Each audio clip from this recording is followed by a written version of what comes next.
Hello, and welcome to Lunchtime with Dr. Nadine and our special guest, Avril Buncome, who's actually joining us from somewhere in Georgia. So I'm excited because I'm also here in Atlanta, Georgia, and I know that she's also here in Georgia.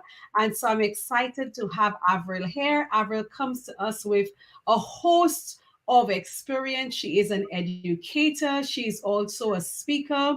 She's an educational specialist. She's an entrepreneur. She holds a master's degree of science in education with an emphasis in emotional disabilities and a bachelor of science degree in education with, I guess, a focus on elementary ed. She's also a certified life coach, a motivational speaker. She has traveled extensively. She's done mission work in the US, Europe, South Africa, the Caribbean, and South America as well. And so we're excited, Avril, to have you on today. Welcome. Thank you so much for having me. Yes, it's overdue, but I'm excited that you're here and you're coming to us with a host of experience. One of the things I didn't mention is that Avril has created the Building the Family Framework, which actually helps people between the ages of 25 to 35 who grew up in dysfunctional families know how to overcome the fears that they have of forming their functional, healthy families. And that's what brings her to us today.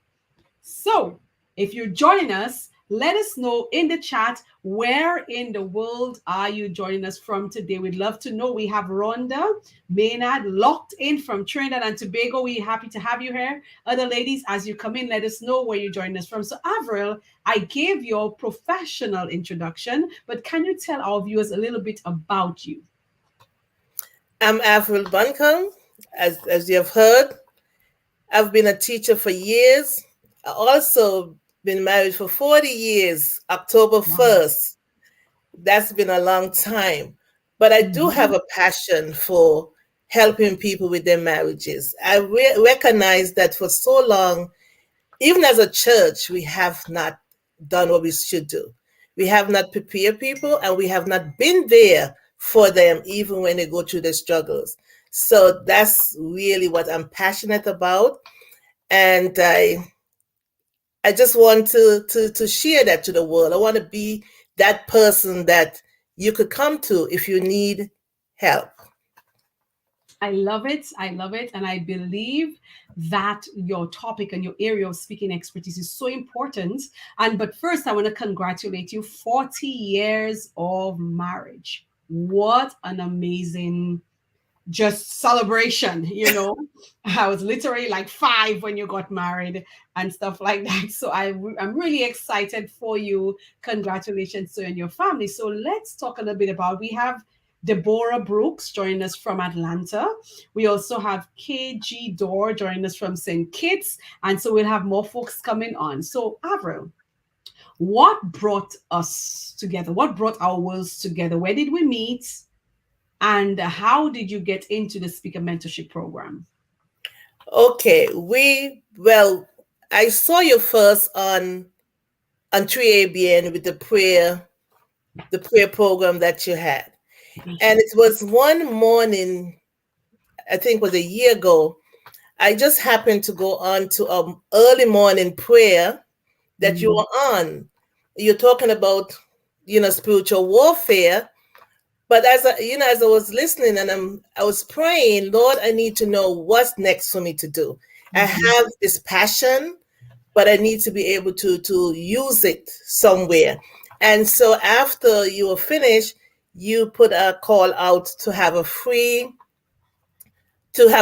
call that we could just call in and talk to you. And so as I came on, and we spoke a little, I recognized that you were exactly what I needed at that point, that program, because not only that I had, a story to tell, but I needed a platform. And here was Dr. Nadine ready and available with expertise to help me to do just that. And then it was not only that, it was going to be not just me, but a group of ladies of the same mindset. And I needed that, just relocating from New York to here during this pandemic. And I felt kind of lonely as well and felt like I needed to have a group around. And that's where you came in. Wow, awesome. So yeah, so we met, and I now I'm putting everything, back in order as you're saying it. And so that's beautiful that we were able to meet and we had that discovery call. And that's where we discovered, okay, there is a message, a powerful message actually, because I think that even though we have family life departments and ministries throughout the church, we're really not really helping people in the way that they need help. And No. I think one of the things that I admire about, and I'm not saying other families probably have not benefited, but I think a lot of young people struggle with so many things in marriage. A lot of us get into marriage, and I think one of the greatest struggles that we have is early on is feeling like a failure because we didn't have the right tools.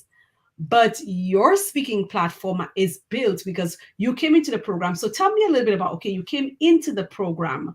What was that journey like for you? And maybe what is your biggest breakthrough? And then we're going to get into some more nitty gritties of this, of your topic. Okay, so I came into the program not even knowing what I was looking for, and that's amazing. You know, you're looking for something. Here, you meet somebody who you think might have exactly what you need. And Mhm. so while I came in and I had the information and it was all over my head, you were able to help me to just narrow it down, put it into Mhm. perspective, really get a chance to even look back, because coming down a journey, you just get here. But somehow, when I was able to look back, I Mhm. realized why I did what I did and how I was able to get to these 40 years of being married. But you helped me to really look back and retrace my steps. Right. As you said, that again brings me to this thing because in the program, in the speaker mentorship program, you didn't come in saying, okay, I know what I want to speak about, which is 99% of the ladies who come in don't know. But as we start the journey, we recognize where that call is. And early up, we were able to recognize that you had some amazing experience. You have history with something, and that goes to your background of how you grew up. And if you are at that place, if you want to share, what was that like for you? Because it brought us to now you helping people who come from dysfunctional family cycles to come to the place of recognizing that they could actually establish healthy families in spite or despite their background. So, as I started looking back, I realized that as a young age, I really didn't see what a healthy marriage looked like. And Mhm, basically, really didn't see much married people around me anyway. And mhm. so, just knowing that what I saw, I didn't want for myself. Wow. And even at a young age, I knew that. I knew that when you see one person and have like two or three families, and so you have different siblings, different Mhm, places, I recognize, no, that's not mhm. what I want. And believe it or not, at a young age, I think like 8 or 9, I started asking God for a husband. Ah, wow. And yes, I recognize that if I need to find a husband, I have to ask God to send me that husband. And Mm, so that's why we're here today, because God wow. did send me a husband. Yes, I got married in my teenage, but you know something? I don't believe is sometimes is the age, is the maturity, is the experience, what you bring in. Because, you know, coming from that background and realizing people said, well, if you get married young, your marriage cannot last. And that was something I came in with. And now I recognize is that so, because people get married older and still end up divorced. Is what Well, you bring in and where you put God at center in your life that does matter. my goodness, man, you just hit a few punches, pum, pum, pum. Because the thing is, I did hear that too, like if you get married early, you might, although we've seen the contrary happen many times, but I believe when you get married older, the possibility of divorce is higher because you come in already matured in your own way and dealing with another person, and then the wills of two strong people and stuff. I think maybe the possibility maybe of the younger ones lasting longer might even, I don't know what the research says, but I think the older ones, because I think there's a level of maturity that's needed. And you said it best. You said it's maturity. And I think that age is not an indicator of maturity, because some of us get married older in life, but does that mean I'm more mature for the marriage? The answer is no. And so I think that maturity is a key element for a marriage to work, and not age, because age is not that indicator at all. So my goodness, you're just hitting the punches there. And so you said you grew up not seeing a beautiful picture of what marriage looks like. No, At I 8, didn't. you were asking God for your husband. Yes. Wow, that's that's insane for me. At 8, I'm thinking, what was I thinking about? I was thinking at 8, I don't want any kids. So probably around 8, we're thinking of big life decisions. Then let's just say that, because I didn't think about the husband, but I thought about, hey, I want no kids, right? So I guess maybe as kids we have these early dialogues in our minds that really influence a lot about our future. So coming from a background where you never saw a good marriage, you probably never saw healthy ones or whatever the case may be, but Yes. there you are at 8 desiring a husband. Yes. And you know what I realized, and I'm thinking back now, is that, when you get married and have a family, it's something that you do for your lifetime. It's generational, right? And so Mhm. when you're young and you probably say, "Oh, want to get married, oh, want to have children," your parents say, "Oh no, get into your books, get a career, do all this." And then when you get all that now, and then they say, "Well, how are you going to get a husband? Mm. How are you going to get children? You're Mhm. getting old." And so you unprepared, Mhm. and you rush in and you just find somebody, anybody. And then here lies a problem. But you already planned for your career, you have trained for your career. But you know Mm. something, you could change careers. But once you have your family, you have to be able to pass down something Mhm. to your family, to your children, and example how you live, and what you're going to show for. Mm. So in essence, you're saying we're prepared for most other things, but not marriage. Not marriage, not having a family. Usually that's Yes. come like a second thought, because all your life Yes. you said, "Oh well, I want to get married." Your mother said, "No, pick up a book, read, go to college, get a good job, do all this." And then the one thing you're going to probably do for the rest of your life, Wow. you never prepare, or you was I never mean, prepared for that. I never thought about that aspect of it, because when I was growing up, what I saw a lot of is before you talk to a guy, people trying to push you into marriage. And number one, when I was 10 years old, I already said to my grandmother, I don't want any kids. I knew that already, really early. I didn't want to get married either, and stuff like that. So I would not allow anybody to influence me to do something like get married. And I don't want to do it because that was not on my agenda at all. Right. And we have one friend, Rhonda, who joins us, she says she's just been totally vulnerable here with us.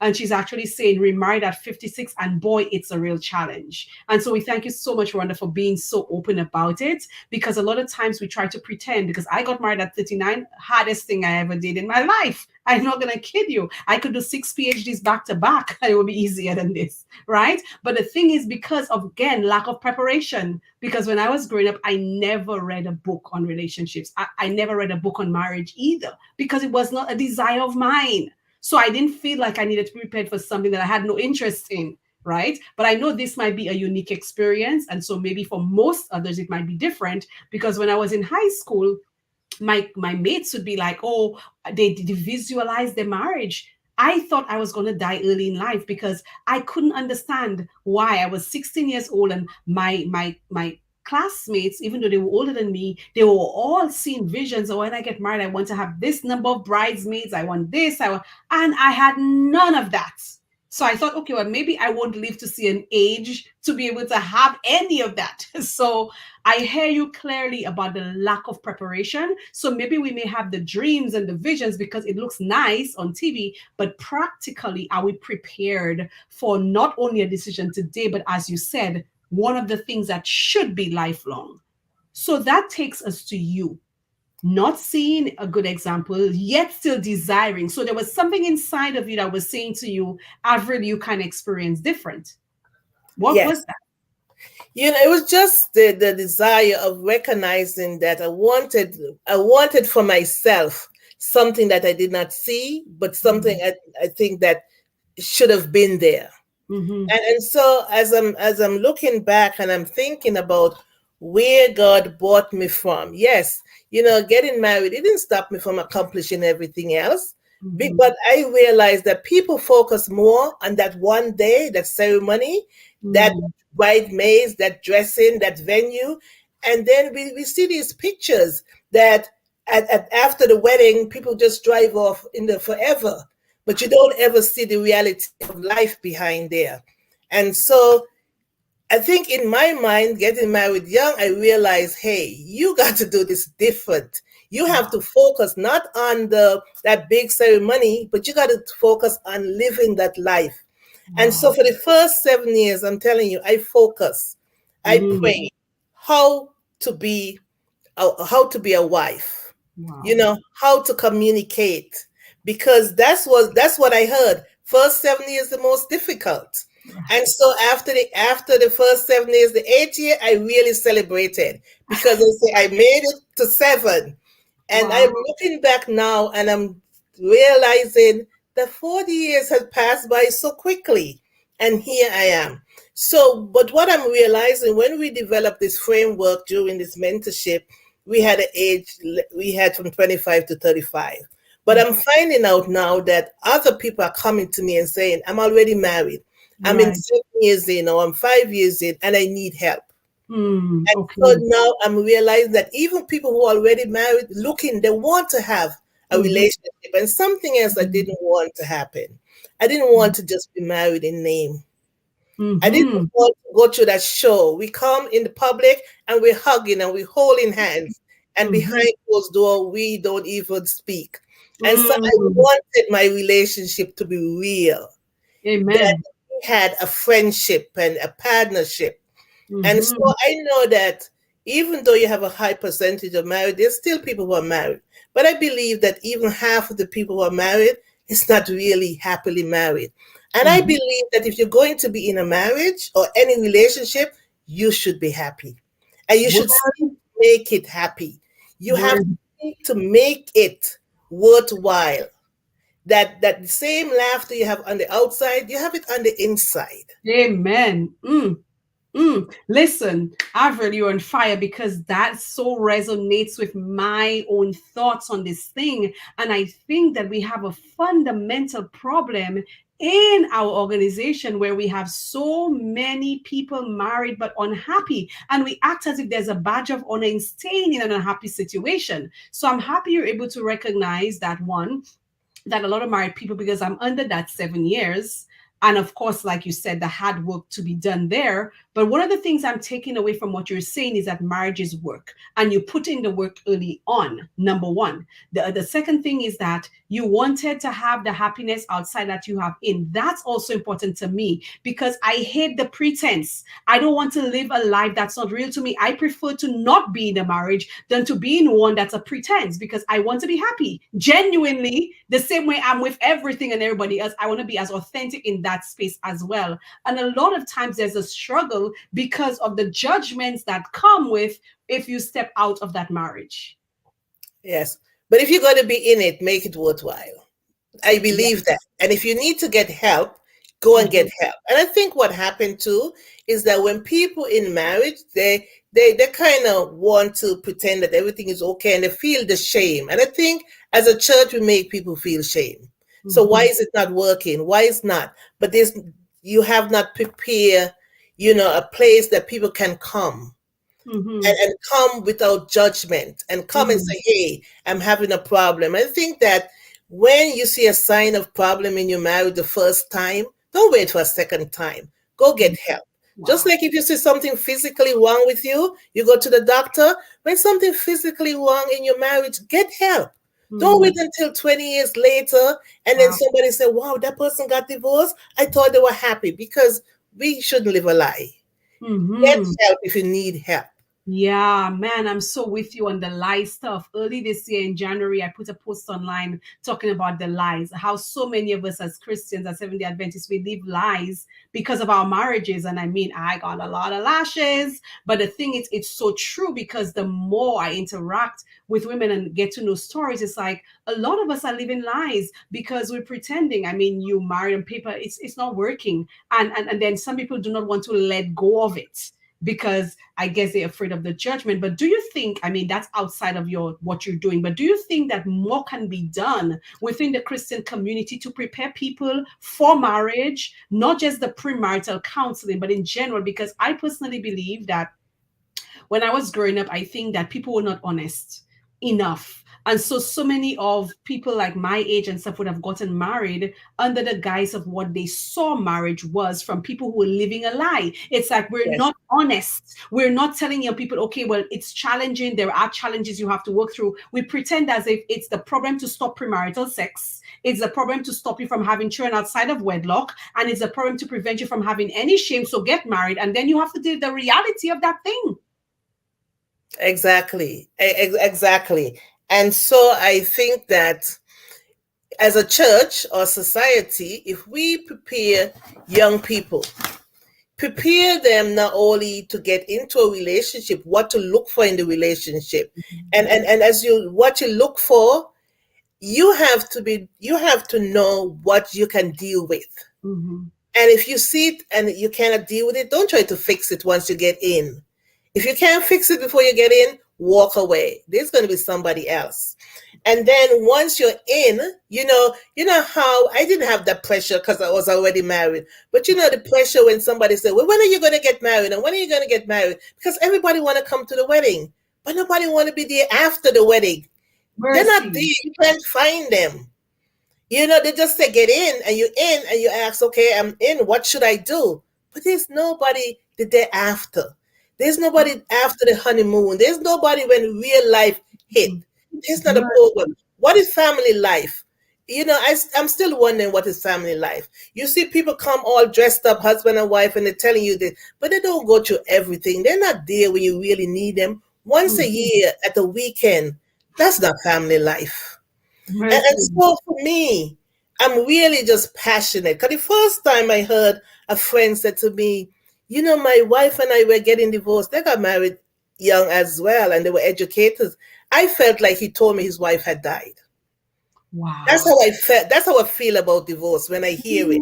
And I'm not saying people shouldn't get divorced, but I'm saying before you get to that point of divorce, you should have already tried to fix it. But shame. Everybody enjoyed a beautiful day, and you want to keep that memory going. And that's the problem. You need to realize, hey, this is Mm. real life.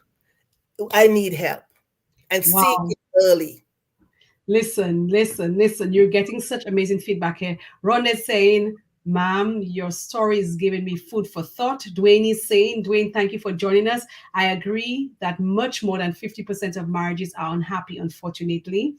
Rhonda is saying, be intentional about making our marriage work. Nicole, one of my friends there in Barbados, says definitely more work can be done. She says that more of a focus in the family life department should train the youth in the healthy aspects of creating godly families, which goes to exactly what you do. So, what was the biggest breakthrough for you? I can't believe the time is going so fast and this information is so beautiful. What was the biggest breakthrough for you in the speaker mentorship program? So that what came to me is that, something, this is something that's needed and necessary. Okay. But being in the speaker mentorship program helped me to put it into perspective, helped Okay. me to put it in an order and really figure out who I need to be talking to, what I need to be saying to them. And Mm-hmm. then once I got that down, then I was able now, as other people reaching out to me, to kind of extend it, to kind of broaden it. But having that focus, Mm-hmm. that did make a big difference. And I really appreciate you, Dr. Nadine, for allowing me to be there and to narrow down and now know that what I'm doing is needed. It's not just something Mm-hmm. in my head, but Yes. something that's necessary, and that I have the platform that Mm-hmm. I can go out there and do it and reach people with a positive effect. Yeah, and just based on the comments that we're just receiving today, you know that your topic is really important because this is some seriously overlooked stuff. Yes. Seriously overlooked stuff within Christianity. Specifically, I can speak for our religion because I've never been in another, and just recognizing, how ill prepared I was, even though I grew up in church and I was in Pathfinders and Master Guide and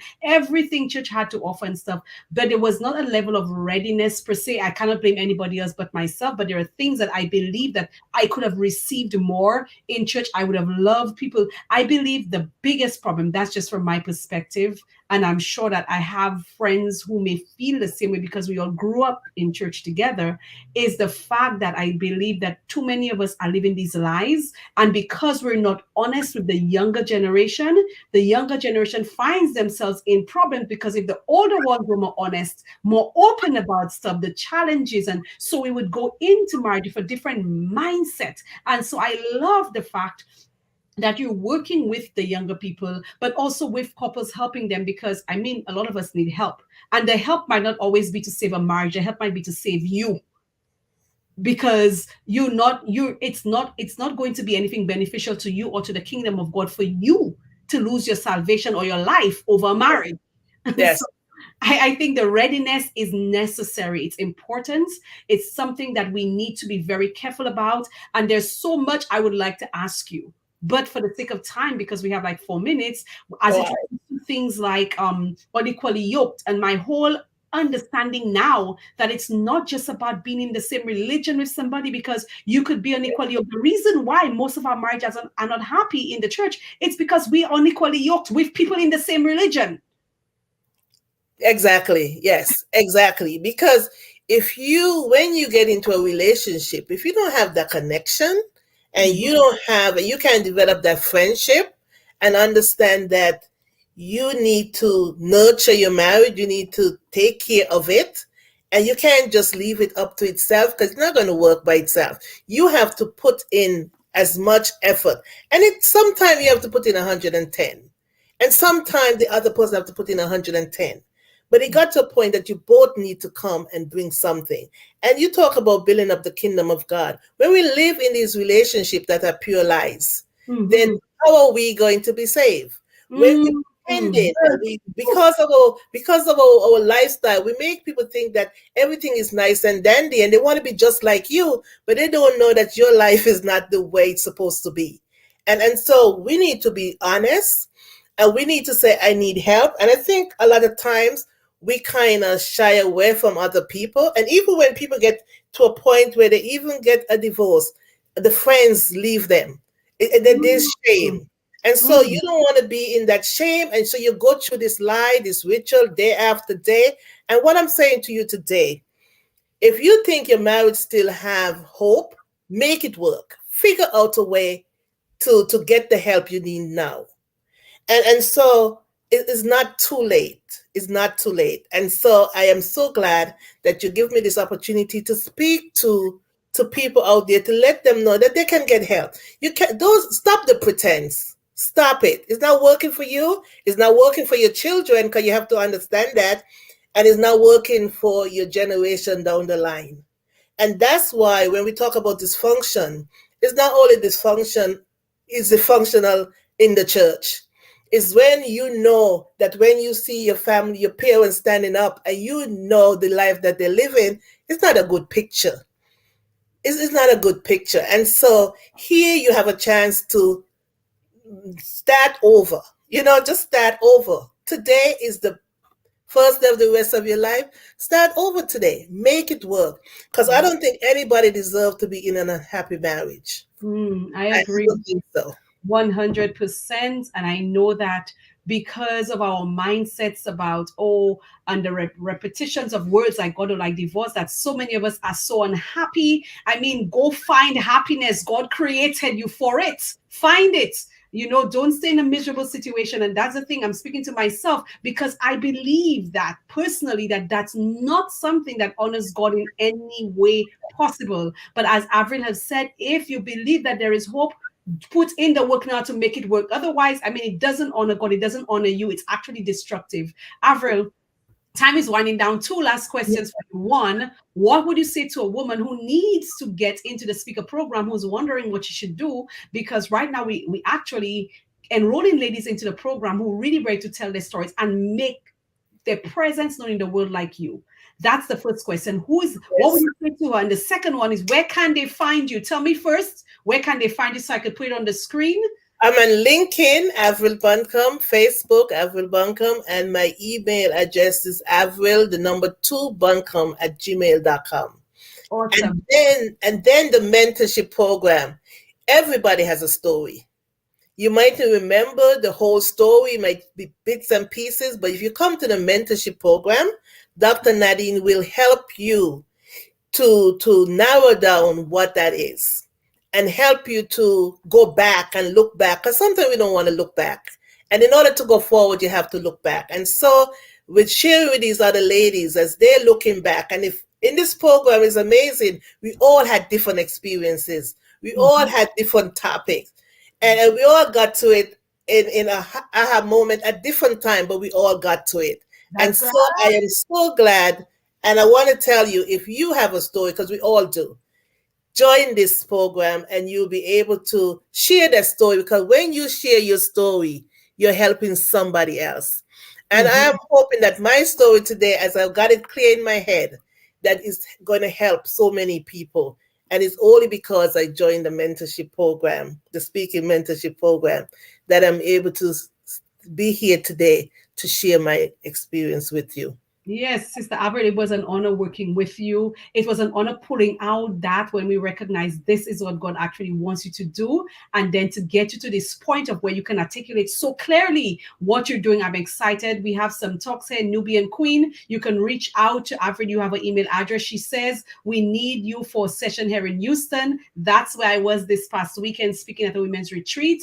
Dwayne has a question. He said, what if one is in an unhappy, toxic marriage, but doesn't have biblical grounds for divorce? We need to touch on that. But then Nicole is actually saying she's glad she joined the session. Powerful message. She said, keep up the awesome work. She's excited for what you are doing. Rhonda is saying, thanks for sharing. Dwayne's question is a question that bogs down so many of us, keeps so many of us in unhappy situations. Avril, I believe you need to do a live and talk about that.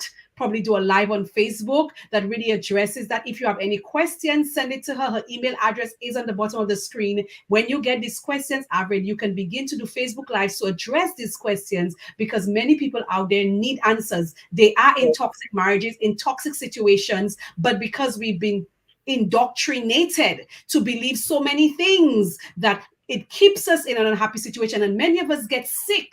We get cancer. We get all kinds of crazy stuff happening to us because the thing is poisoning our system. And so we need you. We need your message. We need your help. And so you can reach her at avril2buncome at gmail.com. You can reach her on LinkedIn, on Facebook. Avril, folks need your help right now. Ruth is saying, congrats, great information. And so we were excited to have you today. We look forward to seeing you answering the questions that are burning on our hearts, so that you can help more of us believe the truth, whether we are married or not. Yes, and if you get information early, believe the truth. Yes. All right. Yes, and getting the information early is important. So if you're still thinking about marriage, or it's not for you because of anything, I'm here to help you. And so with God's help, you could do it. And if you're in a toxic marriage, there's still help for you if you want to make it better. Right. So we appreciate your work. We appreciate that you are going to help more of us be prepared to get into that. We thank you for sharing your experience from your 40 years and taking the lessons that you've learned to help us be prepared for marriage, be prepared to make our marriages work if that's what that we desire to do. And we thank you for your help and the service that you're giving to women globally and families as well, because you're helping to save one family at a time. God bless you guys. See you tomorrow, where we have another guest on our Lunchtime series. We thank you for being here with us today. God bless, guys. Bye-bye. Thank you.